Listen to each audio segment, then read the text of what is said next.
عزیزان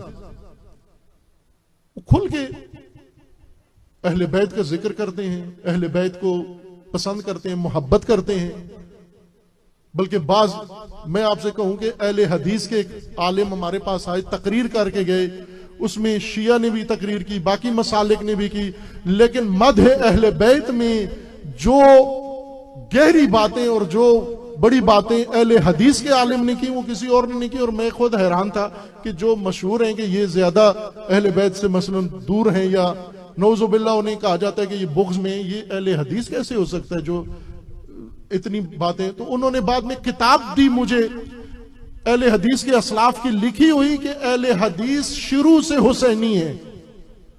یہ بیچ میں ایسے ناسبی آ گئے بیچ میں. ان کا کہنا تھا یہ جان بوجھ کر ہمارے اندر ہمارے نام پر ناسبی داخل کیے گئے، جن کے اندر بغض تھا اہل بیت کا، یہ دشمنی تھی اہل بیت کی.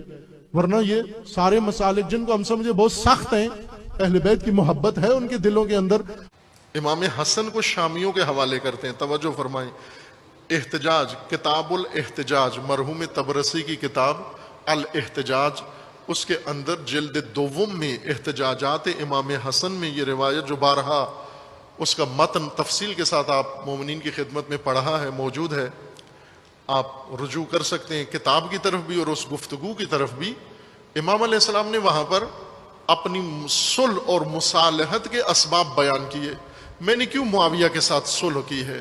فرماتے ہیں اس لیے صلح کی ہے کہ دو اغتیال، دو منصوبے، دو پلاننگ میرے سامنے آئی. میں نے دیکھا کہ دو منصوبے ہیں، ایک میرے دشمن کی اور ایک میرے ساتھیوں کی. ہا اولا، وہ ہا اولا کہہ کر میں نے کئی عرصے تک سینسر کر کے یہ روایت پڑھی ہے. عزیزان ایک عرصے تک سینسر کر کے یہ روایت پڑھی ہے. بعد میں خود میرے اپنے ضمیر نے ملامت کی کہ کس لیے سینسر کر رہے ہو، کس کے ڈر سے کر رہے ہو، کس کے خوف سے کر رہے ہو. پھر پوری روایت پڑھ دی بغیر سینسر کے. جیسی امام حسن نے فرمائی تھی ویسی کئی دفعہ پڑھی ہے وہ روایت. وہ جملہ کیا تھا؟ یہیں پر اس روایت میں تھا ہا اولا. ہا اولا سے آگے جرت نہیں ہو رہی تھی پہلے مجھے پڑھنے کے لیے، لیکن پھر پڑھ دی وہ روایت. وہ کیا تھی؟ ہا اولا الذین یقولون انہم شیعتنا، یہ سب جو کہتے پھرتے ہیں کہ یہ میرے شیعہ ہیں. پھر ان کا اغتیال، ان کا منصوبہ، ان کا دام فریب میرے سامنے آیا کہ یہ کیا سوچ رہے ہیں. پھر میں نے ان کا منصوبہ سوچا کہ یہ کیا سوچ رہے ہیں. دونوں کا جب میں نے دق کے پرکھا، موازنہ کیا، اپنے دشمنوں کا اور اپنے شیعوں کے دونوں کے منصوبے دیکھے، تو مجھے دشمن کا منصوبہ بہتر نظر آیا. کیوں؟ کہ میرے اپنے شیعوں نے میرے لیے جو منصوبہ بنایا تھا اس کے اندر بہت ذلت تھی. اس لیے میں نے یہ کتاب الاحتجاج میں ہے، کئی دفعہ روایت پڑھی ہے. عزیزان من،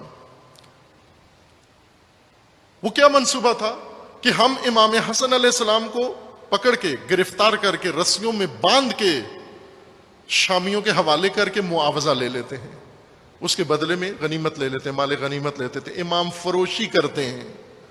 اس سے آگے تو ہمارے پاس اور کوئی راستہ، ہمیں کوئی چیز متاع نہیں ہے بیچنے کے لیے. ہمارے پاس جنگ تو ہونی نہیں ہے، مال غنیمت ملنا نہیں ہے، شام کی طرف سے بھی کوئی ہمیں آفر نہیں ہوئی.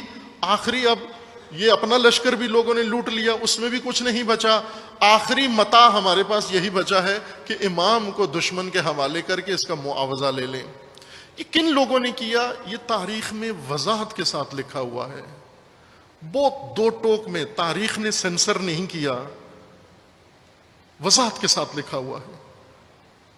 آسان ترین کتاب میں آپ کی خدمت میں عرض کرتا ہوں، بہت ساری تاریخ کی ساری کتابوں میں لکھا ہوا ہے. منتہی الاعمال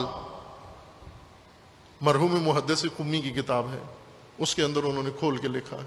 البتہ جنہوں نے لکھا ہے ساتھ پھر توجیہ بھی کی ہے، اس کی تعویل بھی کی ہے، اس کو اوپر پردہ ڈالنے کی بھی کوشش کی ہے، لیکن اصل مطلب بھی لکھ دیا، نام بھی لکھ دیا، طبقہ بھی لکھ دیا، گروہ بھی لکھ دیا۔ وہ کون سے کوفی شیعہ تھے جنہوں نے امام حسین کو فروخت کرنے کا نعوذ باللہ منصوبہ بنایا تھا؟ امام نے فرمایا جب میں نے یہ دونوں دیکھے تو دشمن کا منصوبہ یہ تھا کہ مجھ سے اقتدار چھین لے، ان کا یہ منصوبہ تھا کہ یہ مجھے اسیر کر کے ان کے سپرد کر دیں، تو مجھے اس کے منصوبے کو بہتر لگا، اس میں کم نقصان تھا، لہذا اس صورتحال میں زخمی بدن کے ساتھ امام کی ران پر نیزہ مارا، اپنے ہی لشکر نے نیزہ مارا، لوٹ کے دوران پٹی باندھ کر زخمی جسم کے ساتھ جا کر ان سے پوچھا بھائی کیا چاہتے ہو؟